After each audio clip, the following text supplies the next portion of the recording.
University మంచి భవిష్యత్తు కోసం తెలుగు విద్యార్థులు ఇష్టపడే యూనివర్సిటీ. కాల్ 9059052378 9059052379.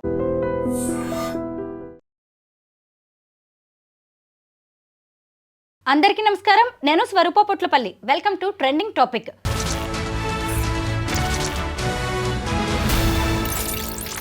కొత్తొక వింత పాతకొ రోత అంటారు కదా, అలా కొత్తగా తన జీవితంలోకి వచ్చిన ప్రియుడే ముఖ్యం అనుకుంది. పాత భర్తని వద్దనుకుంది. ప్రియుడితో కొత్తగా జీవితం ప్రారంభించాలి అంటే తనకి అడ్డంగా ఉన్న పిల్లల్ని ఆమె చంపేసింది. ఇంతకీ కామంతో కళ్ళు మూసుకుపోయి కన్న బిడ్డల్నే కడతేర్చిన ఆమె ప్రియుడితో సహా ఇప్పుడు కటకటాలు లెక్క పెడుతోంది. ఇప్పటికే మీకు అర్థమై ఉంటుంది కదా, ఆమె మరెవరో కాదు, సంగారెడ్డి జిల్లా అమీన్పూర్లో కన్న బిడ్డలు ముగ్గురిని చంపేసిన రజిత కేసులో అనేక విషయాలు బయటకు వస్తూ ఉన్నాయి. ప్రస్తుతం నాతో పాటు ఫ్యామిలీ కౌన్సిలర్ రజనీ రమ గారు ఉన్నారు. ఆవిడతో మాట్లాడదాం. మేడం నమస్తే. నమస్తే స్వరూప. నేను ఈ ముగ్గురు పిల్లల్ని చంపేసిన ఆ ఇంటికి వెళ్ళాను. ఇప్పుడు పోలీసులు ఆ ఇంటిని సీజ్ చేశారు. ఆ చుట్టుపక్కల వాళ్ళతో మాట్లాడితే ఎన్ని విషయాలు తెలిసాయో. భార్యాభర్త చక్కగా ఉండేవాళ్ళంట. పిల్లలు కూడా చక్కగా ఆ వీధిలోనే ఆడుకుంటూ చక్కగా స్కూల్కి వెళ్ళొస్తూ ఎంత బాగుండేదో అంట ఆ కుటుంబం. ఎప్పుడూ ఆ అమ్మాయి కూడా తేడాగా లేదు. భర్త మంచివాడు, చక్కగా ఇద్దరు కుటుంబాన్ని లాగిస్తూ ఉన్నారు. అలాంటి పరిస్థితుల్లో ఈ మూడో వ్యక్తి ఎప్పుడైతే ప్రవేశించాడో 3 నెలలుగా వాళ్ళ కుటుంబంలో కలతలు మొదలయ్యాయి. చివరికి ఆ చిన్న కుటుంబం ఛిద్రమైపోయింది. దీనంతటికీ కారణం ఎవరు, ఏంటి అనుకుంటున్నారు మీరు? ఆ స్త్రీ రజిత ఎవరైతే ఉన్నారో ఆమె బుద్ధి వక్రించబట్టే కదా. ఇప్పుడు దిగు అనేవాడు ఎప్పుడు కూడా తప్పు కాదు. దిగవలసిన వాడే లోతు చూసుకోవాలి. అంటే చెడు కాలం పోయే కాలం అంటారు కదా. ఇప్పుడు ఆ ఇంటి భర్త ఎవరైతే ఉన్నారో పాపం ఆయనకి చెడు కాలం అనుకోవాలి, ఆవిడకి పోయే కాలం అనుకోవాలి. అంతే. ఇప్పుడు ఈ కామం కళ్ళు మూసుకుపోయిందని ఇంకా ఏవేవో చెప్తూ ఉంటారు మనకి. ఇగో ఇవన్నిటికీ ప్రూఫ్ ఈవిడ. ఎప్పుడో ఎక్కడో వినేవాళ్ళం. ఇప్పుడు ఫ్రీక్వెంట్గా తరచుగా జరుగుతున్నాయి ఇలాంటివి.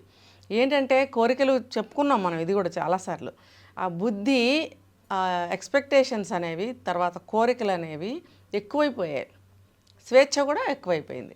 ఇప్పుడేమో భర్త ఏమో ఏదో వెళ్తున్నాడు, ట్యాంకర్ వాటర్ సప్లై చేయడానికి వెళ్తున్నాడు ఆయన. ఇంకా ఈవిడ జాబ్ చేస్తుంది, తర్వాత అన్ని అవకాశాలు బయటకు వెళ్తుంది కాబట్టి.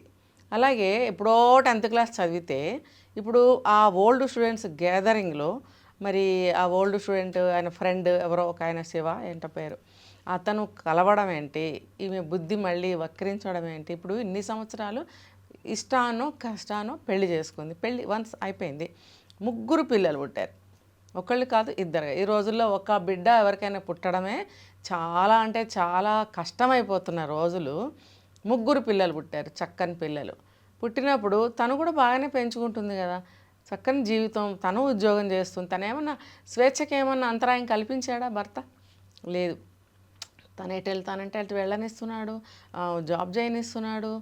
మంచిగా కాపురం చేసుకుంటే చాలానే అనుకుంటాడు భర్త. మంచిగా జాబ్ చెయ్యి, నువ్వు ఇంట్లో పిల్లల్ని చూసుకుంటున్నావు, చక్కగా ఉన్నావు అంటే అంతకే ఆ భర్త తృప్తి పడతాడు. కానీ ఈమె బుద్ధి ఇలా వక్రిస్తుందని ఆయన ఊహించలేదు. చూడండి, ఎక్కడి నుంచో రాహు పొంచి చూస్తున్నాడు అని అంటారే, అలా ఆ అబ్బాయి రూపంలో వీళ్ళ జీవితంలో చెడు కాలం అనేది దాపరించింది. ఇప్పుడు కలిస్తే కలిశారు. ఎంతవరకు ఉండాలి ఆ స్నేహం? మాటల వరకు ఉండాలి. పోనీ పాత మెమరీస్ ఏమైనా ఉంటే కాసేపు మాట్లాడుకోవాలి, వచ్చేయాలి. అంతే తప్ప మళ్ళీ అక్రమ సంబంధం పెట్టుకోవడం. అతనంటే మ్యారేజ్ కాలేదు, ఈమెకి అయింది కదా, 3 పిల్లలు. ఇంకా దీనికన్నా ముందు చెప్పాలంటే ఈమెకి ఎర్లీ మ్యారేజ్ చేశారు, ఓకే. అది కూడా ఆమెకు తగిన వయసు తనతో చేయకుండా పెద్ద వయసు ఆయనతో చేయడం అనేది ఒక తప్పే. అది తప్పు అయినంత మాత్రాన ఇప్పుడు ఇంకొకరితో సంబంధం పెట్టుకోవడం కరెక్ట్ అని నేను 1% కూడా నేను చెప్పను. నువ్వు ఇప్పుడు 30 years క్రాస్ అయిపోయిందని 3 పిల్లల తల్లి అయ్యావు.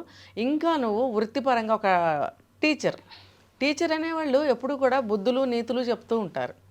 మరి ఈవిడ బుద్ధి ఏమైంది, నీతి ఎక్కడికి పోయింది? నీకు 3 పిల్లలు ఉన్నారు, స్కూల్లో అందరూ పిల్లలే ఉంటారు, ఒక 50 మంది పిల్లలు. ఇంతమంది పిల్లలకి నువ్వు లేచిన దగ్గర నుంచి ఎన్నో పాఠాలు చెప్తుంటావే. మంచిగా చెప్తారుగా టీచర్స్ అనేవాళ్ళు. ఇలా ఉండకూడదు, ఇలా ఉండాలి, ఇది చేయకూడదు, ఇది చేయాలి, అటు వెళ్ళకూడదు, ఇలా తల్లిదండ్రులు చెప్పిన మాట వినాలి, ఇలా అన్నీ మంచిగా చెప్తుంటారు. మరి ఈవిడ బుద్ధి ఏమైంది? చెప్తారు చూడండి, మీరు అన్నారు ఆవిడ చాలా మంచిదట, నేను ఇంటికి వెళ్ళాను అని. భర్త కూడా చెప్తున్నాడు ఆయనకి ఎంత ఇష్టమో ఆ భార్య అంటే, ఎంత నమ్మకమో. అయితే ఇక్కడ పూర్తిగా మనం ఆమెను తప్పుపడుతూనే ఉన్నాం. ముఖ్యంగా అందరు తప్పుపడుతున్నది ఎక్కడ? ముగ్గురు పిల్లల్ని చంపేయడం దగ్గర. మీరు నేను అసలు ఎవ్వరు కూడా అసలు ఆమెకి చేతులు ఎట్లొచ్చాయో కూడా అర్థం కావట్లేదు. అయితే ఏంటంటే ఇప్పుడు ఆమె ఇంటర్ సెకండ్ ఇయర్లో ఉన్నప్పుడే పెళ్ళయిందంట ఇతనితో, రెండో పెళ్లి. ఇతనికి ఆమెకి 20 ఏళ్ల గ్యాప్ ఉంది. ఆ వయసులో ఆమెకి ఆ పెళ్లిని నో అనడానికి ఏమీ కారణాలు కనిపించకపోవచ్చు, కుటుంబ పరిస్థితులు కావచ్చు, లేదంటే ఇంకో ఆప్షన్ లేకపోవడం, అట్లా అయ్యి ఉండొచ్చు. తర్వాత ముగ్గురు పిల్లలు పుట్టారు. ఇక్కడ ఇంకొక విషయం మాట్లాడుకోవాలి. తల్లిదండ్రులు ఇలా 2 ఎకరాలు రాసిచ్చారు అనగానే ముందు వెనక చూడకుండా పెళ్ళిళ్ళు చేసేస్తూ ఉంటారు. కానీ ఈ వయస్సు గ్యాప్ అనేది రేపు ఇలాంటి దారుణాలకి దారితీస్తుందని ఊహించట్లేదు. ఖచ్చితంగా. అయితే మీరు చెప్పిన పాయింట్ కరెక్ట్. అయితే ఈ అమ్మాయి పెళ్లి చేసుకునేటప్పటికి అతను కూడా యంగే కదా. ఈ అమ్మాయికి 17 ఏళ్ళు, అతనికి అప్పటికే ఇంకా 20 ఏళ్ల గ్యాప్ అంటే చూడండి. ఓకే, ఉంటుంది. కొంచెం ఎంగేజ్ అని చెప్పుకోవాలి. ఇద్దరు మంచిగా కాపురం చేసుకున్నారు, ముగ్గురు పిల్లలు కూడా పుట్టారు. పుట్టినప్పుడు అతనితో జీవితం నీకు బాగుంది కదా. బాగున్నప్పుడు నువ్వు ఎందుకు ఇంకొకరితో వెళ్ళిపోవాలి? ఫ్రెండ్షిప్ అయితే మాట్లాడుకో, ఎప్పుడైనా కలుసుకోండి, సంబంధాలు ఎందుకు పెట్టుకోవాలి? ఇది మళ్ళీ ఆ ముగ్గురు పిల్లల్ని వదిలేసి వస్తే వాళ్ళు లేకపోతే జీవితంలో నిన్ను పెళ్లి చేసుకుంటా అన్నాడంట. అసలు ఈ వ్యక్తి గురించి మనం మాట్లాడాలి. పచ్చని సంసారం ఎంత నిప్పులు పోసాడండి 3 నెలల క్రితం వచ్చి. అతని బుద్ధి కూడా మంచిది కాదనేది ఈ మాటతో అర్థమవుతుంది. నువ్వు కూడా కలిసావు అమ్మాయిని ఇన్ని సంవత్సరాల తర్వాత. కలిసినప్పుడు మంచిగానే మాట్లాడు, ఏమన్నా ఇష్టం ఉంటే ఇంకో 2 మాటలు మాట్లాడు, వెళ్ళిపో. అంతేగాని నువ్వు ముగ్గురు పిల్లల్ని వదిలేసిరా, నువ్వు భర్త ఎందుకయ్యా నీకు? భర్తను పక్కన పెట్టి కాసేపు అనుకుందాం. పిల్లలు ఉన్నారు కదా, ఆమె వయసుకు తగ్గ పిల్లలే కదా, ఆ పిల్లల్ని వదిలేసి నువ్వు రా అని అనటం అనేది 30 ఏళ్ల వ్యక్తిగా అతను చాలా పెద్ద తప్పు చేశాడు, నేరం అని కూడా చెప్తాను నేను. ఒక కుటుంబాన్ని విచ్ఛిన్నం చేశాడు, తల్లి నుండి పిల్లల్ని, భార్య నుండి భర్తని దూరం చేశాడు. తన కోరిక మాత్రం తీరిందా? ఇప్పుడు అతను కూడా ఇందులో ఇన్వాల్వ్ అయ్యాడు కాబట్టి అతనికి కూడా అరెస్ట్ చేయడమో శిక్ష వేయడమో కొంత పార్ట్ ఉంది అతనికి కూడా. ఇప్పుడు అతను 30 ఏళ్ల వ్యక్తి, అన్నీ తెలిసిన వ్యక్తి, అతను ఇలా ఈ అమ్మాయిని అటువైపు లాక్కు వెళ్ళడము, పెళ్లి చేసుకుందామని అనడము, ఇదంతా కూడా అతను చేసిన ప్రథమ తప్పు. అయితే ఈ అమ్మాయిది తప్పు కదా వినటం అనేది చెప్పేవాళ్ళు చెప్తారు. తన బుద్ధి ఏమైంది? తను కూడా ఆలోచించాలి. ఒక టీచర్ అండి, మామూలు ఆర్డినరీ కూడా కాదు.